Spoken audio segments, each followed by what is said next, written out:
Just keep enjoying your life. Do what you set out to do. Make steps to get to your goal, and you'll achieve them. Just keep believing. This podcast encourages and empowers you to create your own unique real story, develop your own unique real statement, and discover your own unique real self. The power is yours. Good morning, Felice Cohen. Previously, episode 1278 of the 12-Minute Converse podcast.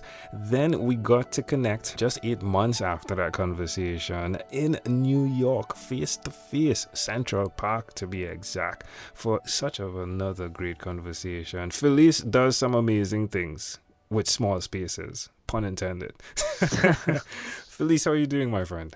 I'm doing great. How are you? I am as excellent as can be. So please give us an update. The last thing we covered were two things, right? One from before, which is the 90 square feet space, 12 by 7, and then your grandparents and the work you were doing telling his story, right? What's up? Yeah, I'm still going around the country talking about my grandparents' experience in the Holocaust, talking about how to be organized, how to live large in any size space. I have a memoir coming out this year, and I'm putting the final touches on it now. So that's occupying a lot of my time. How long does that take to do? How long has it taken?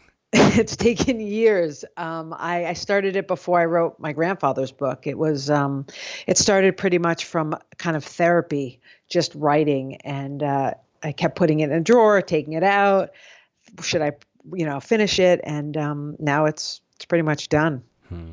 We went through the US and Canada, came back home. I like to say came forward, right? So we came forward to Trinidad and we realized, I wanted to keep working. Nevertheless, I realized really quickly that the trip was traumatic and that we needed to process things. And of course, I don't think all trauma is bad trauma. But again, it's like being in the army, right? It gets you stronger, but in the moment, psychologically, it affects you. The 90 square feet space. Did you have a similar experience with that when you stepped away from that space? I never had a problem in the space except that first night, which I've talked about. But after I moved out, I moved everything. I moved 2 blocks away and I went back afterwards to clean it up. And I walked in, it was empty. And I thought, how did I do this? Like it looked really, really small. And I think, at the time, where you are in your life, your priorities, what you're doing, you see things differently. And for me, when I first moved in, it was fine. But afterwards, I had graduated in my mind from that small space. I had moved on.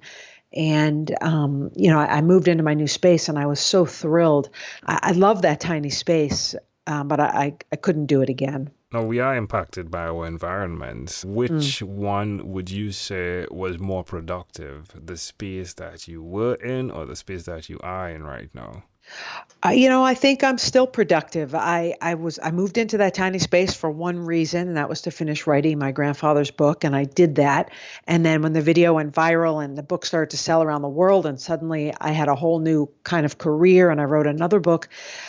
Coming here, it's still, I'm always still pushing myself.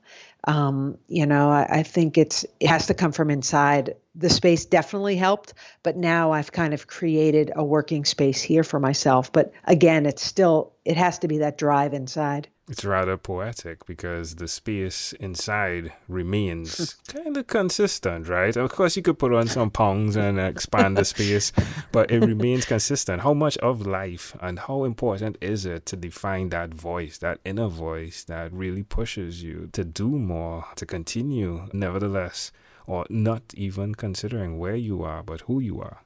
It's really important. I've been pushing myself my whole life. I think one of the reasons I'm organized is because there are so many things I love to do. And being organized allows me to do that because it gives me more time. I'm not, wasting time looking for stuff or whatever. I'm trying to be really diligent with the time I have and try to really focus and make a plan. And, I'm not completely rigid. I can bend when things don't go my way, but it's really important to really have a set of steps in front of you just to follow, because otherwise you could spend your whole day playing video games. It's like, okay, I got to focus. So it's important to really have goals. Yeah, hindsight is 2020. When you look back from what you've done, how do you feel?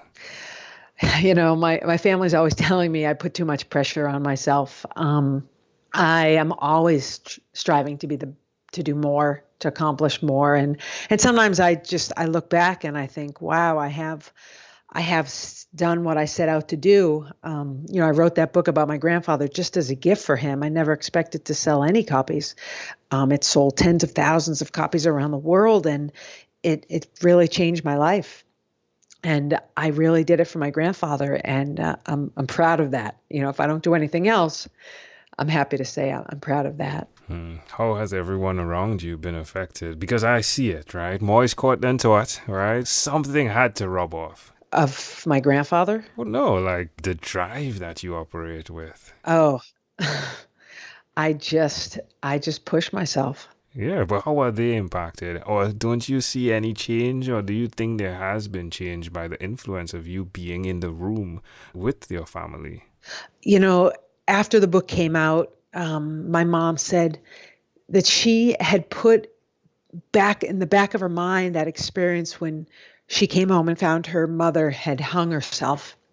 And she said it wasn't until reading this book that all these other memories came back. And as hard as it was for her, because she had always lied about it, they said her mother died of cancer because they were afraid of that stigma of suicide. And I think it really freed her, she said. It enabled her to talk about it, something she had never been able to talk about.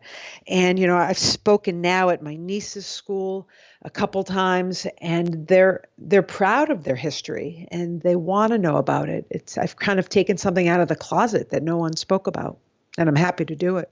Well, let's talk about the names of these books. All right, so we started with the 90, right? So, of course, could you believe in that 90 square feet, she found 90 lessons, right? 90 lessons for living a larger 90 square feet. And, of course, what Papa told me. And then there's a father's advice. I'm not familiar with a father's advice, though. Well, that's a new one. It was a letter written by my paternal grandfather to my father. And I put it in a book. It's chock full of incredible advice he wrote to my dad when my dad was in college. And it's really for anyone, a son, a daughter, a friend, just of life advice. And I did that book just as a gift for my dad. And then he showed it to friends and they said, I would like to give this as a gift to my child. So I said, all right, I'll put it into a book. I like to write about my grandparents. I have stories about my grandmothers in an anthology. I was always close with my grandparents, so happy. It's amazing. It's amazing how they impacted you and now you're impacted the world. But is it because Felice is one of those persons who really listens deeply in the midst of when others are having conversations? I do. I do. I try to listen more than talk. Though some would say I talk a lot, but I do try to really, these are the people we learn from. These are the people who've lived so much longer and have stories, and it's part of our lives. It's so interesting. You are a history archive specialist officially. And of course, within our generation, there aren't many people that are doing what you're doing. You're one out of millions, I'm very sure of it. When you look back, my friend, of those that have died, how do you interact with that conversation? The possibility of, hey, I could die today or tomorrow. Or is it something you put in the background? No, I think about it. I hope that we hope we live long. We don't know what's going to happen. I just try to appreciate every day. Try to, they say, pay it forward, pay yourself first. I always say, play yourself first. I try to do something every day that I enjoy doing. If it's, going for a bike ride, going for a walk, yoga, reading a book, watching a favorite TV show, whatever I can do, it's important because I work really hard, and on my time off, I want to enjoy it because we don't know how long we've got. Work hard, play harder. That's a song here in Trinidad. Yeah, work hard, play I harder. love it. Felice, where's the best place for someone that's listening to connect with everything that's going? If there's a hub that we can go to. Sure. So my website is felicecohen.com. FeliceCohen. I'm actually updating it now. It should be done in a month, but the old website's still there. It's got all my info, my email, Instagram, all that stuff. That's wonderful. Felice, this has been such a great opportunity to check in. And first of all, you're alive. That's always good, right? As are you. It's great. But to know that you've not given up, that you've continued on your path, it's really, really inspirational and motivational. Yeah, so there's the inspiration, but then there's the action that you feel compelled to go after. I appreciate you tremendously. In closing, is there anything else you'd like to share with our amazing audience? Just keep enjoying your life. Do what you set out to do. Make steps to get to your goal, and you'll achieve them. Just keep believing. Felice Cohen, a pleasure I treasure. Thank you for being on What is Inspired by 12-Minute Convos with Angel Jones. This podcast is produced by Pod Edits. Visit podedits.com for professional podcast publishing.